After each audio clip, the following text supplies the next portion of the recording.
రాజకీయాల్లో కొత్తగా రావడం ఏంటన్నా పుట్టినప్పటి నుంచి దాంట్లోనే కదా ఉన్నాము అన్నా. ఆల్రెడీ ఉన్నాము అన్న, ఎందుకంటే డైరెక్ట్ ఏముంటుంది చెప్పండి అన్నా. జనాల పార్టీలో అన్నా.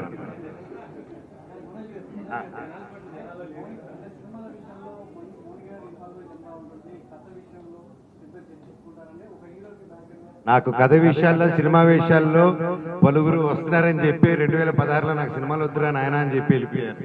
సో నా పని విషయంలో, నా డెసిషన్ విషయంలో, నా సినిమా నా స్క్రిప్ట్ విషయంలో ఎవ్వరు వినరండి.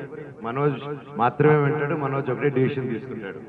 అండ్ దర్ ఇస్ అప్పుడు అంతే ఇప్పుడు అంతే. And my wife also respects my space. And నేను కూడా ఆవిడ స్పేస్ రెస్పెక్ట్ చేస్తున్నాను. ఆవిడ ఏం చేయాలనుకుంటున్నారో వాటికి సపోర్ట్గా ఉంటాను తప్ప, నేనేం చేయాలనుకుంటున్నా ఆవిడ సపోర్ట్ ఉంటుంది తప్ప ఒకరి దాంట్లో ఒకరిని ఆ స్పేస్ని డిస్టర్బ్ చేయట్లేదు.